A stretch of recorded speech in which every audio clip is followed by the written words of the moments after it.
City-states. They've been cradles of civilization, powerhouses of trade, and beacons of culture. These unique entities, both a city and a sovereign state, punch way above their weight class. Ancient Athens giving birth to democracy and philosophy. Venice defining the art of trade and diplomacy in the Middle Ages. Babylon, the city of Hammurabi with a foundational legal code.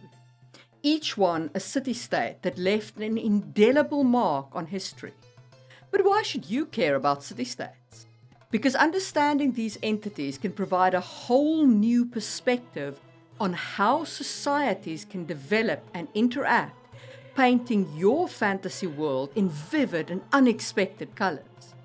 So if you're an avid fantasy reader or an aspiring world builder, join me as we dive into the creation, rise, and influence of city-states.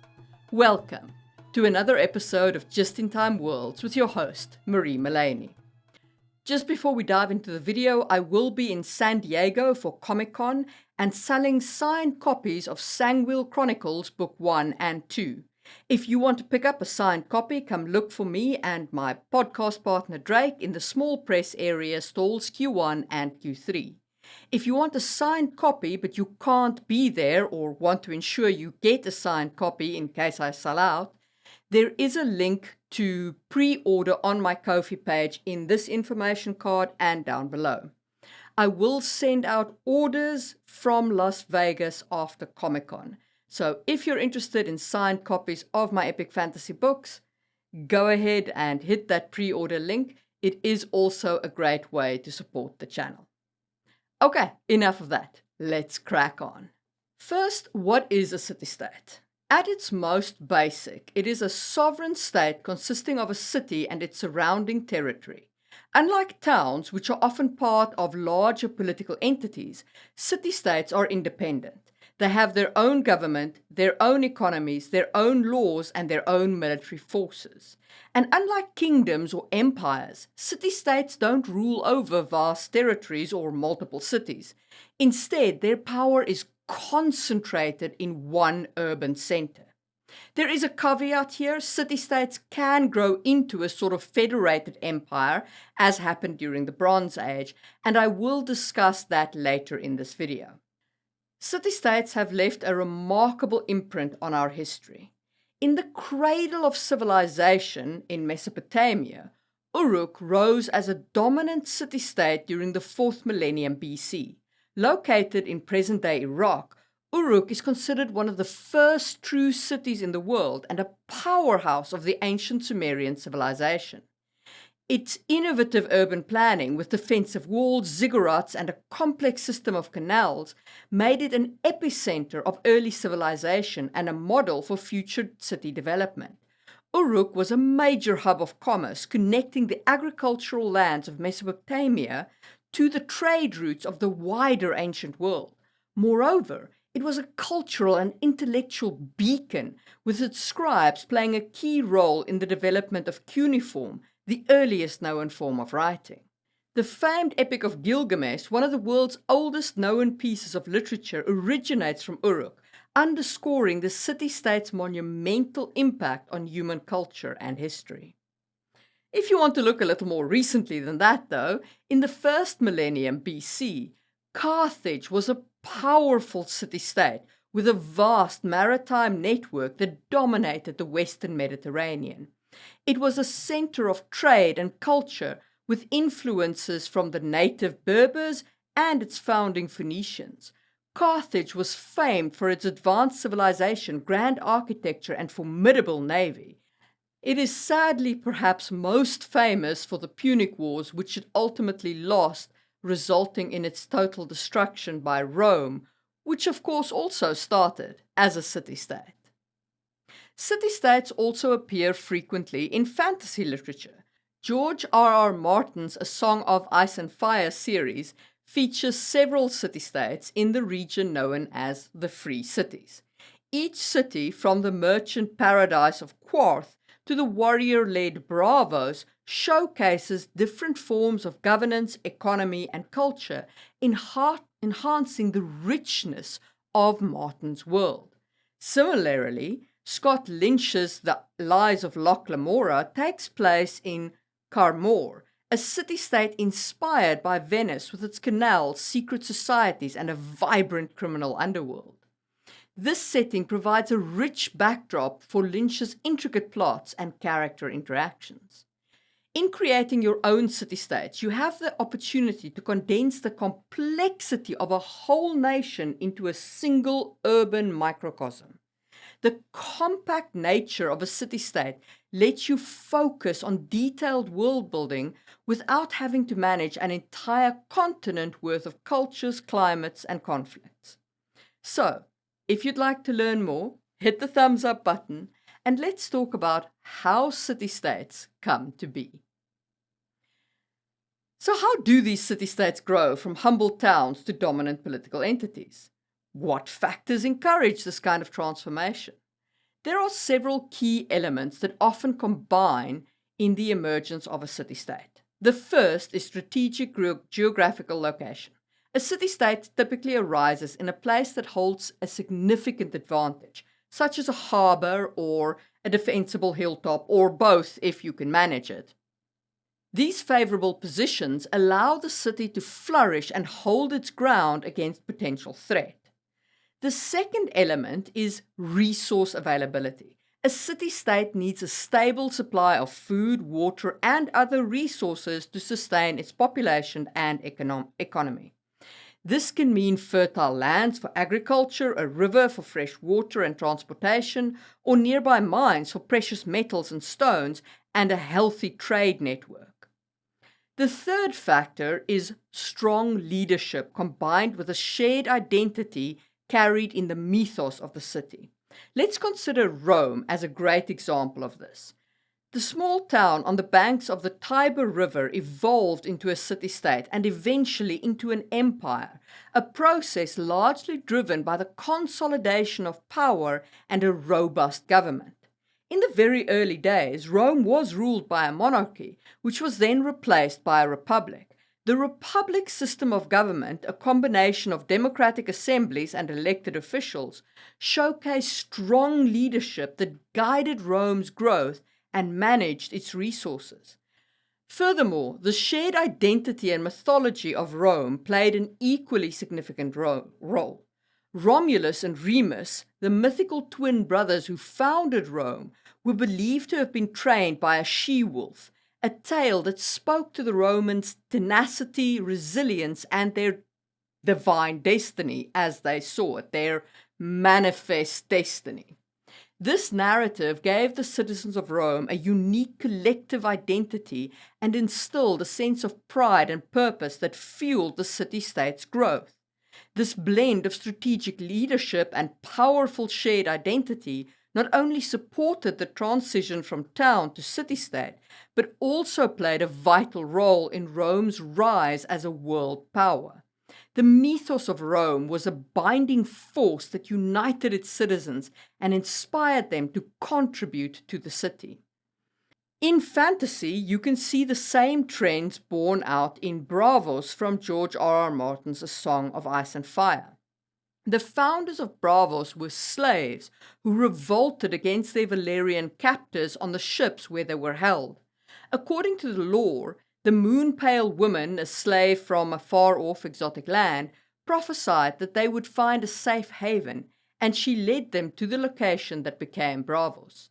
The city was hidden from the world, shrouded in a fog and defended by a network of canals and a labyrinthian layout that would confuse invaders. The people of Braavos vowed never to become slaves again, and they established the secret city that was only revealed to the world centuries later when they were strong enough to defend themselves. The leadership of Braavos reflects this history and its values.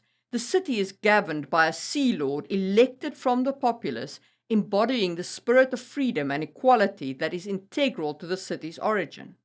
The Sea Lord's power is kept in check by various key holders and justicars, reflecting a society wary of the concentration of power and keen on safeguarding their liberties. Braavos is also famously home to the Faceless Men, a guild of assassins who worship the many-faced god, a deity that embodies death. This religion, with its ethos of granting the gift of death to end human suffering, seems to echo the city's origin in the desperate fight for freedom and the grim choices the founders had to make. So, when you're creating your own city-states, consider these factors: location, resources, leadership, and mythos. How might these elements interact in your world? How would they contribute to the rise of city-states? And if you enjoyed that look at the initial growth of city-states, hit the thumbs up button, and let's talk about city-states and governments. The hallmark of a city-state is its distinctive governance structure, which varies wildly but is often characterized by the intense concentration of political power. Depending on the city-state, the government can be led by a single ruler, by a council, or by a democratic assembly. The style of governance significantly shapes the society, economy, and politics of the city-state, influencing everything from trade politics to public festivals. Let's return to our example of Carthage, which was a thalassocratic city-state, that means deriving its power from the ocean city-state, in the ancient world, located on the coast of modern-day Tunisia. Carthage had a unique system of governance that distinguished it from its contemporaries. It was not ruled by a monarch, but instead by a council of nobles, or suffetes, who were chosen from the city's wealthiest families. This council was in charge of everyday governance, judicial matters, and foreign affairs. Alongside this council, Carthage had a domestic assembly composed of the city's citizens, reminiscent of the democratic traditions that we earlier mentioned in the context of Athens. This assembly had the power to make important decisions concerning warfare and could overrule the council. The governance system of Carthage had a profound influence on its society and politics. The concentration of power within a wealthy elite led to the city's immense prosperity, but also created social tensions. But despite these tensions, the city-state was able to maintain a strong and stable government, which allowed it to establish itself as a significant maritime power, rivaling even Rome at Carthage's height. The big difference between, say, a kingdom's governance and a city-state's governance is concentration. With a city-state, you're squeezing a lot of people, power, and wealth into a small area. It's easier to control in some ways, but it's also easier for revolt and protest to arise. It's easier to disseminate news and to nation build. So when you're designing the governance of your city-state, consider how it can reflect and shape the unique societal and political dynamics of your city. Remember, your city-state's government is not just a structure. It is the living, breathing entity that defines the character and trajectory of your city-state. And if you enjoyed this conversation around government, hit the thumbs up button and let's talk about city-state economics. Unlike more agrarian towns, city-states often develop in a rich tapestry of economic activities, which can include commerce, manufacturing, banking, and international trade. The economic growth of a city-state is usually intertwined with its evolution from a town to a city-state. To learn by example, let's talk about the city-state of Thebes in ancient Egypt. This remarkable city thrived around 2000 to 1300 BC, eventually growing so influential that it was sometimes referred to as the capital of Egypt. Thebes was a major center of trade and wealth, and its economy was quite diversified. Theban artisans were renowned for their work in pottery, metalworking, weaving, and contributing significantly to the city's manufacturing sector. Their products were coveted both locally and internationally, which fueled commerce and wealth accumulation. But that was not all. Thebes was also strategically located near the Nile River, allowing it to control a substantial portion of the river trade. This strategic positioning allowed Thebes to function as a major trading hub. Goods from other regions of Egypt and even from other civilizations flowed through Thebes, fostering an extensive and lucrative trade network. Now, such complex economies don't just run themselves.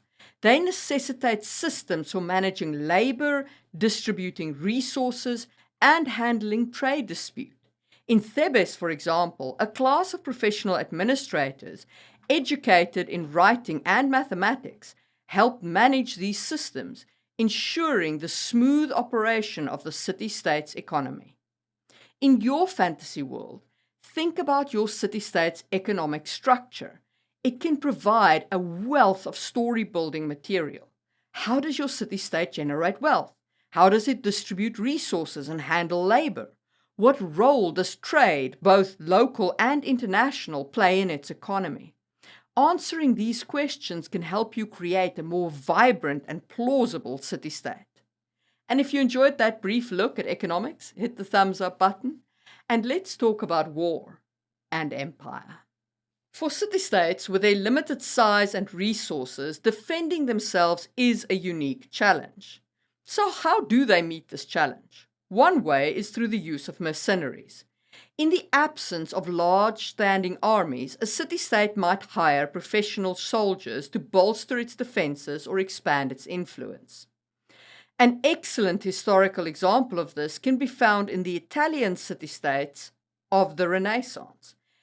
These city-states often relied on the condottieri, leaders of mercenary companies who were hired for their military prowess. These hired soldiers would defend the city or wage war on its behalf, allowing the cities to punch above their weight in military terms. And I discussed these soldiers in much more detail in my video on the topic of mercenaries, so check that out in the information card. But city-states can be more than just clients of mercenaries. Under the right conditions, they can become formidable military powers and even empires. Let's look back at the Bronze Age, where we find several city-states that became capitals of empires. The Akkadian Empire of Mesopotamia, for instance, was centered around the city-state of Akkad. Similarly, the old Assyrian Empire had the city-state of Assur as its heart. These city-states managed to conquer vast territories, creating some of the earliest known empires. Their success often lay in their ability to mobilize resources, maintain effective administration, and skillfully manage diplomatic relations. The Akkadian Empire, like many early empires, was essentially a collection of tributary states or client cities, and conquered territories that owed allegiance to Akkad weren't necessarily integrated into a cohesive whole, but rather they simply paid tribute. This system, while it can allow for rapid expansion, can also lead to instability, as conquered regions might retain strong local identities and resist central control. And indeed, those early empires faded fairly fast as these things go. By contrast, let's take a look at the Roman model. Rome began as a city-state, but grew into an empire unlike any other. Rome maintained a standing army, citizen soldiers who fought for their city. These legions, organized, disciplined, and well-equipped, allowed Rome to expand its influence far beyond its original boundaries. But why? Why did the Roman Empire last? Well, it was because the Roman Empire was notable for its strategy of cultural integration. When Rome conquered new territories, it didn't just demand tributes. It actively spread Roman culture, law, and institutions, a process we now sometimes refer to as Romanization. In this way, the territories conquered by Rome weren't just subject to Roman rule, they became part of Rome, sharing in its culture and identity. This helped build a sense of shared identity and loyalty towards the empire, which contributed to its longevity. In a fantasy setting, how a city-state or empire manages its conquered territories can add a lot of depth to your world building. Do they seek to assimilate conquered peoples like Rome? Or do they rule with a lighter touch like Akkad, demanding tribute but allowing local cultures to persist.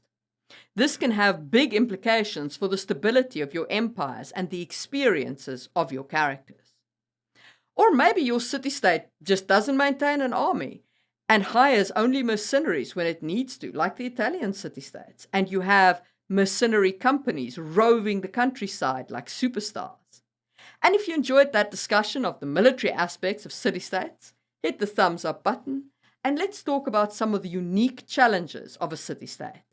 Firstly, city-states may grapple with resource limitations due to their compact size.